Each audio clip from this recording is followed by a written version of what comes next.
Welcome to the video lecture. Myself, WSP. Today we are going to learn about the heredity and evolutions. These chapters is included in 10th Science Part 2. विद्यार्थी मित्रांनो, आज आपण आनुवंशिकता आणि उत्क्रांती या धड्याचा अभ्यास करणार आहोत. हा धडा इयत्ता 10वी मधील विज्ञान आणि तंत्रज्ञान भाग 2 मधील आहे. तर विद्यार्थी मित्रांनो, आपण नेहमी बघत असतो की आई वडील आणि आपल्यामध्ये काही सारखेपणा दिसून येतो. तो कोणता सारखेपणा? आईचा स्किन कलर असेल, ते वडिलांची उंची असेल, किंवा आईच्या डोळ्याचा कलर असेल, ह्या सारखेपणा आपल्यामध्ये दिसून येतो. हा कशामुळे दिसून येतो? जे आई वडिलांमध्ये जे कॅरेक्टरिस्टिक्स आहेत, जे गुण आहेत, ते आपल्यामध्ये येतात, म्हणून ते आपल्याला दिसून येतात. मग त्यालाच आपण काय म्हणतो? हेरिडिटी असं म्हटलं जातं, आनुवंशिकता असं म्हटलं जातं. म्हणजे काय? Characters transfer from parents to the offspring or progeny via gene. It is called as the heredity. तर मराठीमध्ये आनुवंशिकता म्हणजे काय? आई वडिलांमध्ये असलेले वैशिष्ट्ये किंवा गुण ते मुलांमध्ये येतात. कशाद्वारे? जीन्सद्वारे. जीन्सला आपण काय म्हणतो? जेनेटिक. त्यालाच आपण आनुवंशिकता असं म्हटलं जातं. आता इथं दुसरा प्रश्न आहे, इव्होल्यूशन. इव्होल्यूशन म्हणजे काय? In a living organism gradually change occurs over during long time. This is called as the evolution. सजीवांमध्ये सावकाश गतीने क्रमाक्रमाने होणारे बदल म्हणजेच त्याला आपण काय म्हणतो असतो? उत्क्रांती असं म्हटलं जातं. हे तुम्हाला सुरुवातीला माहीत असणं आवश्यक आहे. त्यानंतर आता मी तुम्हाला जे कॅरेक्टरिस्टिक्स सांगितले, जे ट्रेट्स सांगितले, हे 2 प्रकारचे असतात. पहिला प्रकार जो आहे इनहेरिटेड ट्रेट्स, दुसरा प्रकार आहे एक्वायर्ड ट्रेट्स. इनहेरिटेड ट्रेट्स म्हणजे काय? आई वडिलांकडले गुण जे मुलामध्ये येतात त्याला इनहेरिटेड ट्रेट असं म्हटलं जातं. आणि जे आई वडिलांकडून मुलाकडे जे ट्रेट्स येत नाही त्याला कोणते ट्रेट्स म्हटले जातात? एक्वायर्ड ट्रेट्स असं म्हटलं जातं. आता एक्वायर्ड ट्रेट्स म्हणजे नेमके कोणते? उदाहरणार्थ आपण लाईफ टाइम मध्ये जे एक्सपिरियन्स घेत असतो, उदाहरणार्थ आपण हार्डवर्कने आपली टॅलेंसी इन्क्रीज करत असतो, किंवा एक्सरसाइज करून आपले मसल सुद्धा वाढू शकतो. हे जे कॅरेक्टर्स आपण मिळवू शकतो त्याला कोणते कॅरेक्टर्स म्हणतात? एक्वायर्ड कॅरेक्टर असे म्हटलं जातात. विद्यार्थी मित्रांनो, प्रिव्हियस स्टँडर्ड म्हणजे इयत्ता 9वी मध्ये सुद्धा तुम्ही हेरिडिटीचा अभ्यास केला आहे. तर ते नॉलेजची उजळणी रिकॉल करणं गरजेचं आहे. म्हणून मी तुम्हाला काही क्वेश्चन विचारणार आहे. तुम्ही आन्सर देणार ना? येस. पहिला प्रश्न, which component of the cellular nucleus of living organism carry the heredity characters. म्हणजे काय? जो सेल आहे, सेलमध्ये न्यूक्लियस आहे, ह्या न्यूक्लियस मध्ये कोणता कंपोनेंट आहे तो त्या ठिकाणी कॅरेक्टर्स वाहून नेत असतो. आता तुम्हाला सेल माहिती असला पाहिजे.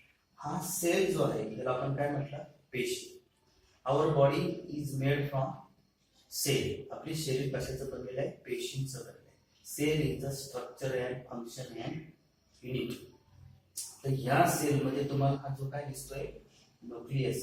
ह्या न्यूक्लियस मधला कोणता घटक आहे ते हे हेरिडिटी कॅरेक्टर जे आहे आई वडिलांकडून येणारे वाहून नेण्याचं काम तो करत असतो. मग कोण करत असतं? सांगता येईल तुम्हाला? तो करत असतो डीएनए. डीएनएचं लॉंग फॉर्म सांगा बरं. डीऑक्सो रायबो न्यूक्लिक ऍसिड.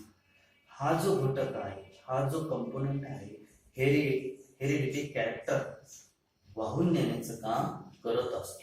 कोणाकडून? आई वडिलांकडून. कोणाकडे? मुलांकडे. कशाद्वारे? जीन्सद्वारे.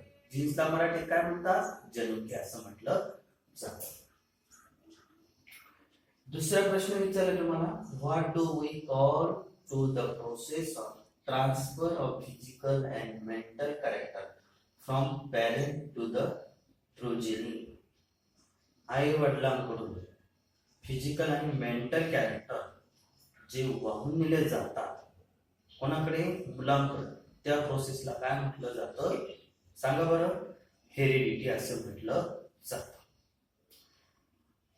त्यानंतर दुसरा प्रश्न आहे, which are the component of DNA molecules.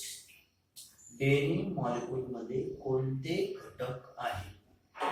Before that तुम्हाला डीएनए मॉलिक्युल काय आहे ते माहिती असणं आवश्यक आहे.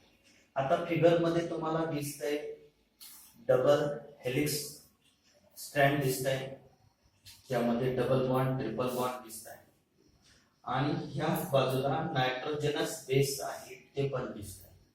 आता नायट्रोजनस बेस कोणते? ॲडेनाइन, ग्वानिन, सायटोसाइन आणि thymine. Adenine and thymine attach with the help of two bonds and cytosine guanine attach with the help of three bonds. अजून ह्यामध्ये काय असतं? फॉस्फरस ग्रुप असतो, डिओक्सिरायबोज शुगर असते. हे कंपोनेंट कशामध्ये असतात? डीएनए मध्ये आपल्याला पाहायला मिळतात. आता पुढचा पॉइंट जो आहे हेरिडिटी चेंज म्हणजे काय ते आपल्याला बघायचं.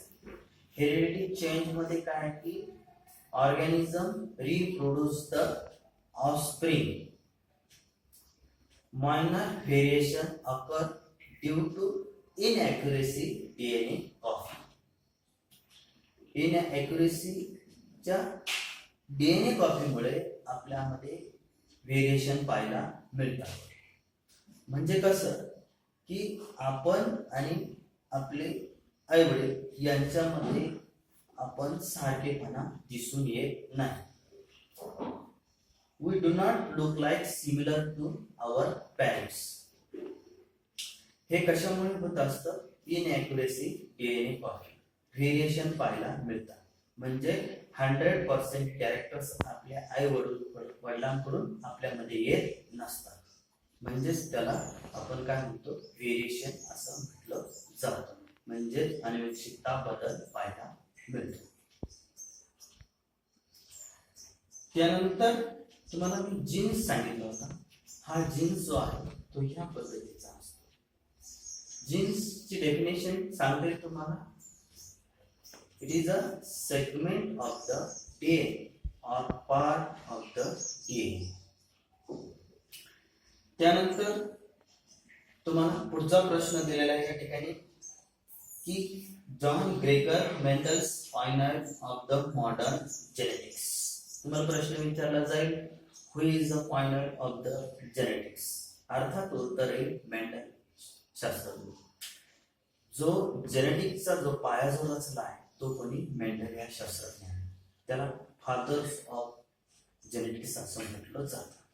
तर विद्यार्थी मित्रांनो, मला जेनेटिक्स म्हणजे काय ते सांगा.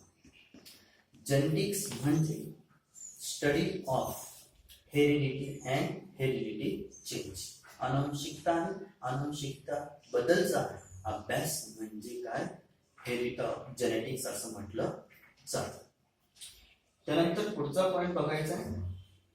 हा जो मेंडल शास्त्रज्ञ आहे यांनी जे कॅरेक्टर जे आहे वडिलांकडून मुलांमध्ये जे ट्रान्सफर होतात हे कशा पद्धतीने होत असतात हे बघण्यासाठी त्यांनी संशोधन, ज्याला आपण रिसर्च म्हणतो, ते कशावर सुरू केलं? वाटाण्याच्या वनस्पतीवर सुरू केलं. ती वाटाण्याची वनस्पतीलाच आपण इंग्लिशमध्ये काय म्हणतो? पी प्लांट असं म्हटलं जातं. दुसरा, around the period of 1886 it took long time for him to understand the conclusion of his research about the heredity. आता हेरिडिटीचा अभ्यास करण्यासाठी किंवा रिसर्च करून अनुमान करण्यासाठी त्याला बराच वेळ द्यावा लागला. In 1901 the reason behind sudden change were understood due to the mutation theory of Hugo de Varius. Hugo D various जो शास्त्रज्ञ आहे याने जो सडन चेंज होतो, जो अचानक बदल होतो, जो व्हेरिएशन पाहायला मिळतो अचानक, तो जो व्हेरिएशन जो आहे कशामध्ये, म्युटेशनल थिअरी. आणि ही म्युटेशन थिअरी म्हणजे काय, जो न्यूक्लियोटाइड जो आहे जीन्स मध्ये त्याच्यामध्ये जो बदल होत असतो किंवा जेनेटिक मटेरियल मध्ये जो बदल होत असतो त्याला आपण काय म्हणतो असतो, म्युटेशन थिअरी. याचा जो अभ्यास जो आहे हा कोणी केला, ह्युगो डी व्हेरियस या शास्त्रज्ञांनी केला. In 1902, Walter Sudan observed the pair of chromosomes in the cell of organism until it was not known to anyone. Welter Sutton ह्या शास्त्रज्ञांनी गुणसूत्राच्या जोड्या नाकतोडा या कीटकामध्ये शोधून काढल्या. त्यावेळेस कोणालाही माहिती नव्हतं. Pair of chromosome find out करण्याचं काम या शास्त्रज्ञांनी केलं. मग आता तुम्हाला क्रोमोझोम कुठे असतो, क्रोमोझोम हा न्यूक्लियस मध्ये असतो. तो कशा प्रकारे असतो, या प्रकारे असतो. या पद्धतीने आपण क्रोमोझोम बघू शकतो. Research start in the direction of the finding nature of the genetic material where it was proved that the genes are carried via chromosomes. मग हा सर्व अभ्यास केल्यानंतर जेनेटिक मटेरियलच्या दृष्टीने अभ्यास करण्याची वाटचाल सुरू झाली. जेनेटिक मटेरियलचा अभ्यास सुरू करत असताना ह्या जीन्सला कोण वाहून येत असेल, कोण कॅरी करत असेल, तर क्रोमोझोम. त्यालाच आपण काय म्हणतो, गुणसूत्र. आता हा जो भाग दिसतोय तुम्हाला हा काय, क्रोमोझोम आहे, बरोबर. त्यानंतर in 1944 trio of scientist Oswald Avery McCarty and Colin MacLeod prove that except virus all living organisms have DNA as a genetic materials. ह्या तीन शास्त्रज्ञांनी काय शोधून काढलं की सर्व सजीवांमध्ये डीएनए हेच जेनेटिक मटेरियल आहे, एक्सेप्ट व्हायरस. व्हायरस वगळता सर्व सजीवांमध्ये जेनेटिक मटेरियल काय म्हणून संबंध गेलं, डीएनए.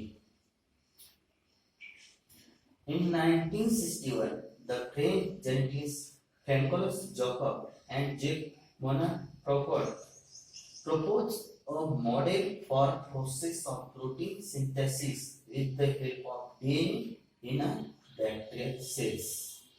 ह्या शास्त्रज्ञांनी प्रोटीन सिंथेसिसची प्रतिकृती फाइंड आउट करण्यात आली. कशामध्ये, बॅक्टेरियल सेल्स मध्ये. कोणाच्या मदतीने, डीएनएच्या मदतीने. किती साली, 1961 साली. It helped the uncover the genetic code hidden in DNA. हा सर्व जेनेटिकचा अभ्यास केल्यानंतर त्या ठिकाणी डीएनए मध्ये जी इन्फॉर्मेशन होती ती ओपन झाली, माहिती व्हायला सुरुवात झाली. The technique of recombinant DNA technology emerged. recombinant DNA technology उदयास आली. recombinant DNA म्हणजे काय, वेगवेगळ्या ॲनिमलचे जीन्स काढून त्या ठिकाणी नवीन त्या ठिकाणी ॲनिमल्स तयार करू शकतो त्या दोन जीन्सद्वारे. त्याला recombinant DNA असं म्हटलं जातं. त्यानंतर what spoke in the field of genetic engineering. Genetic engineering जी ब्रांच आहे त्या ब्रांचला महत्व आलं. त्याचबरोबर त्या ब्रांचचा स्कोप वाढायला सुरुवात झाली. The science of heredity useful to the diagnosis. मग हेरिडिटीचा उपयोग कुठे कुठे व्हायला लागला, एखादा आजार जर झाला तर त्या आजार फाइंड आउट करण्यासाठी किंवा त्या आजारावरती डायग्नोसिस करण्यासाठी किंवा त्याच्यावरती ट्रीटमेंट करण्यासाठी या हेरिडिटीचा वापर व्हायला लागला.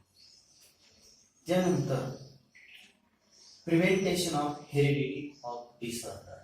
हेरिडिटी डिसऑर्डर जे होत असेल त्याच्यावरती प्रतिबंध करण्यासाठी या सायन्स हेरिडिटीचा उपयोग व्हायला लागला. यानंतर productions of the hybrid varieties in plants and in animals. म्हणजे काय की एक हॉर्स घेतला आणि एक झेब्रा, या दोघांचे जीन्स काढून नवीन जो हायब्रिड ॲनिमल्स तयार केला जातो तो कोणाच्या माध्यमातून, ह्या सायन्स हेरिडिटीच्या माध्यमातून आपण तो करू शकतो. त्याचप्रमाणे दोन वेगवेगळ्या प्लांट्स घेऊन त्या ठिकाणी हायब्रिड्स प्लांट्स तयार करू शकतो. तो कोणाच्या माध्यमातून, सायन्स ऑफ हेरिडिटी. तर विद्यार्थी मित्रांनो, आज आपण हेरिडिटी, इव्हॉल्युशन्स, कॅरेक्टर्स आणि त्याचबरोबर ह्या हेरिडिटी चेंजमध्ये, अनुवंशिकते बदलमध्ये कोणकोणत्या शास्त्रज्ञांचं कॉन्ट्रीब्युशन आहे त्यांचा अभ्यास आज आपण केला. तर तुम्हाला मी काही होमवर्क देत आहे, गृहपाठ देत आहे, तो तुम्ही लिहून घ्यायचा आहे. नुसता लिहून घ्यायचा नाही, तर स्कूल म्हणजे शाळा भरल्यानंतर आपल्या सायन्स टीचरांना तो दाखवायचा आहे. पहिला प्रश्न लिहून घ्या, एक्सप्लेन हेरिडिटी. हेरिडिटी अनुवंशिकता स्पष्ट करा. दुसरा प्रश्न, डीएनएची आकृती काढून नावे द्या. तिसरा प्रश्न, क्रोमोझोमचा शोध कोणी लावला. सायन्स हेरिडिटीचा उपयोग कोठे कोठे होतो. आणि शेवटचा प्रश्न, हेरिडिटी चेंज विषयी माहिती द्या. त्याचबरोबर विद्यार्थी मित्रांनो, SSC बोर्डला तुम्हाला ह्या धड्यावरती, ह्या पॉइंटवरती MCQ बेस, त्याचबरोबर फ्लो चार्ट बेस, त्याचबरोबर ऍक्टिव्हिटी बेस क्वेश्चन विचारले जातात. तुम्हाला फिगर दिले जाईल, फिगर वरती लेबलिंग करायला एम्प्टी बॉक्स दिले जातात.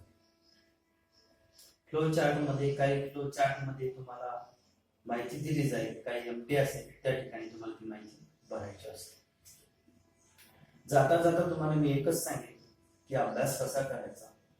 आर्क्यूब मेथड मुलांना अभ्यास करा.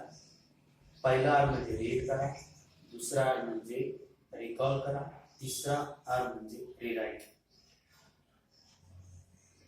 वाचा, मनन करा आणि लिहून काढा. या त्रिसूत्रीने तुम्ही अभ्यास करू शकता. थँक्यू.